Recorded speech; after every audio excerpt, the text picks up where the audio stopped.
जब मैं छोटा था, मैं शायद 6ठी या 7वीं में होऊंगा, सी स्कीम वाले में स्कूल में पढ़ता था, सेंट पॉल में। एक दिन क्या हुआ, हमारी छुट्टी हो गई और हमारी जो गणित की टीचर थी वो कैंटीन को संभालती थी। तो कैंटीन 2 बार खुलती थी, एक तो ब्रेक में, इंटरवल में, और एक छुट्टी के समय। जिसको भी खाना है आप खा सकते हो। लेकिन मैंने कैंटीन में 4ठी से लेकर 8वीं तक मैं पढ़ा हूँ। मैंने इन 5 सालों में सिर्फ एक बार कैंटीन से पैसा खर्च करके खाया था, सिर्फ एक बार। और वो मेरी मम्मी की हालत बहुत खराब थी, तब की बात है। वो भी मुझे लगता है शायद हुआ है, नहीं हुआ मुझे याद नहीं है, शायद एक बार हुआ है, बस एक बार। अब क्या हुआ, एक दिन छुट्टी हो गई, सारे बच्चे चले गए और कई बार मम्मी पापा लेट आते थे क्योंकि उनको कहीं विजिटिंग के लिए जाना होता था, तो वो हमें लेने के लिए लेट आते थे। अब छुट्टी हुई है 1:30 बजे, मम्मी पापा कितने बजे आते सोचो, 2:30 बजे 3 बजे तक आते थे हमें लेने के लिए। सोचो 1.5 घंटा हम लोग वहीं बैठे रहते थे।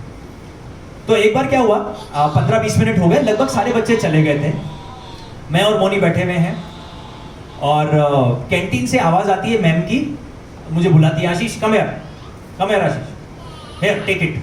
अब मुझे पेस्ट्री दे रही है, पेस्ट्री, पाइनएप्पल पेस्ट्री, और एक मोनी को भी दिया, बोला कि कॉल महिमा, मोनी को भी दिया।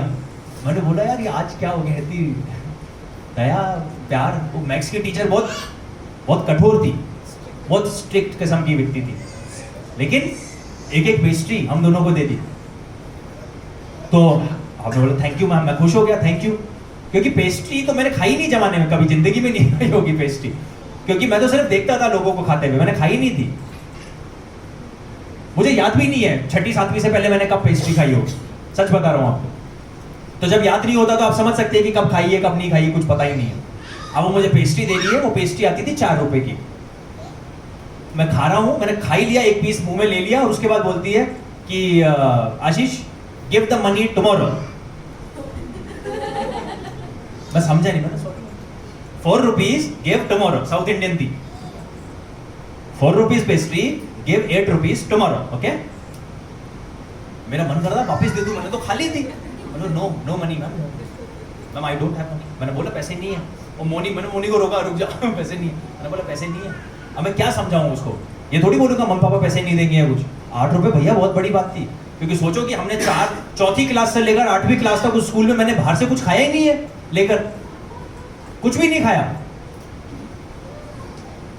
उसने धोखा दे दिया मुझे, बोला पैसे कल दे देना, फिर बाद में बोली कि बाद में कभी दे देना। मैंने कुछ दिनों बाद उसको पैसे दे दिए, लेकिन मुझे घर पे मम्मी पापा ने बोला कि क्यों ली तूने, फिर लेनी नहीं चाहिए थी, क्योंकि 8 रुपए 10 रुपए बहुत बड़ी बात हो जाती थी। वो 8-10 रुपए तब मिलते थे, मम्मी की हालत बहुत खराब होगी तब जाके बाहर से कुछ खाना है लेना, और वो ना के बराबर होती थी साहब। मेरी मम्मी कितनी भी बुखार हो जाए वो बाहर से खाने के लिए नहीं बोलती थी, 10 रुपए नहीं लगने चाहिए, क्योंकि स्कूल की फीस देनी है और कॉपी किताब का खर्चा है, तो वो चीज़ अलाउ ही नहीं होती थी। मैंने जिंदगी में 5 साल उस स्कूल में पढ़ा, मैंने एक बार भी 5 रुपए की भेलपूरी बाहर से लेकर नहीं खाई। मेरे दिमाग में अभी ये शब्द मेरे दिमाग में आया है कि कहीं मैं पीछे ना रह जाऊं। ये उस दिन हर दिन रहता था जब मेरे मम्मी पापा लेट आते थे, और ये सबसे बड़ी वजह होती थी कि मैं सोचता था हाय मेरे मम्मी पापा लेट क्यों आते हैं, क्योंकि मुझे मेरे सारे दोस्त लोग जो भी हैं उनको देखना पड़ता है कि ये सब भेलपूरी खा रहे हैं और मैं नहीं खा पा रहा हूं। मैं अपने माँ बाप को बोलता था जल्दी आया करो, नहीं तो हमें देखना पड़ता है ये चीज, हमें अच्छा नहीं लगता। छोटे बच्चे यार, मन तो करता है कि नहीं साहिब, बिल्कुल करता है। और मैंने आज तक नहीं खाया। सोचो 5 साल स्कूल में रहा हूं, एक बार भी मैंने नहीं खाया। बाहर दालमोट वाला होता था और भेलपूरी वाला होता था, एक बार भी नहीं खाया। कहीं मैं पीछे ना रह जाऊं वाली चीज उस समय रही। कॉन्सेप्ट को मैं अभी जाना हूं, लेकिन वो चीज रही। लेकिन मुझे पता था, आपको मजे की बात बताऊं, मैंने माँ बाप से एक बार भी 5 रुपए मांगे नहीं कि मुझे भेलपूरी खानी, एक बार भी नहीं, क्योंकि मुझे पता है मेरे माँ बाप के पास नहीं है। जब आपकी भौतिक स्थिति उस तरीके से होती है कि आप सिर्फ जरूरत ही पूरी कर पाते हैं, तो आप थोड़ा मैच्योर जल्दी हो जाते हैं पैसे को लेकर। मेरे प्यारे जवानों, पौलुस हमें संतुष्ट रहना सिखाते हैं। मुझे उम्मीद है कि आप इस वचन से सीखे हैं। मैं बढ़ना और घटना, मैंने दोनों चीजें करी हैं। पौलुस बोलता है मैंने बढ़ना भी सीखा है और मैंने घटना भी सीखा है। अगर बहुत बढ़िया खाना मिलेगा किसी घर में तो खा लेंगे, दाल रोटी छोटी मिलेगी तो वो भी, और वो प्लानिंग, वो जो एक मानसिकता है वो बहुत जरूरी है। देखिए तभी मैंने बोला था हम खर्चे के मनोविज्ञान को पढ़ रहे हैं। तो ये तीसरा पॉइंट था इसके अंदर, हम खर्चा क्यों करते हैं। चौथा पॉइंट इसके अंदर जल्दी लिख लीजिए, आसान ईएमआई का धोखा। चौथी चीज, हम जो खर्चा करते हैं वो इसलिए करते हैं क्योंकि हमें आसान ईएमआई का क्या मिलता है? धोखा, प्रलोभन मिलता है। 40,000 का फोन मात्र 4,000 में ले जाओ।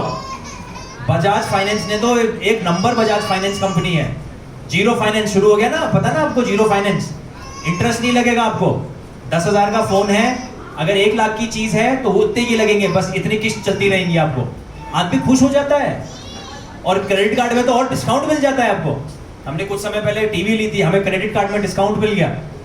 प्रभु का धन्यवाद है उस भाई का जिसने क्रेडिट कार्ड दिया। प्रभु उसकी जोड़ी बनाए रखे। अब ये चीज, धोखे से हमें बचना है कि हम उस धोखे से आए नहीं। आप लोग जब देखेंगे मुझे ये चीज चाहिए लेकिन पैसे नहीं है, फिर क्या करेंगे आप? भैया ईएमआई पे मिल सकता है क्या? किस्त क्या हिसाब है? भैया 40,000 की टीवी है और आपकी 12 किस्त बनेंगी, आप 12 किस्त में लो, 1 पैसा एक्स्ट्रा नहीं पड़ेगा। बोलो कभी जल्दी करता हूं। आप खुश हो जाएंगे क्योंकि आपको अगर वो चीज चाहिए तो। लेकिन आपको क्या ध्यान रखना पड़ेगा? क्या है वो उस समय का? क्या है वो? हेमंत का बोले, हेमंत का क्या था वो? कौन सा केमिकल? बोलो डोपामिन। ठीक है, बोलो खुशी का केमिकल।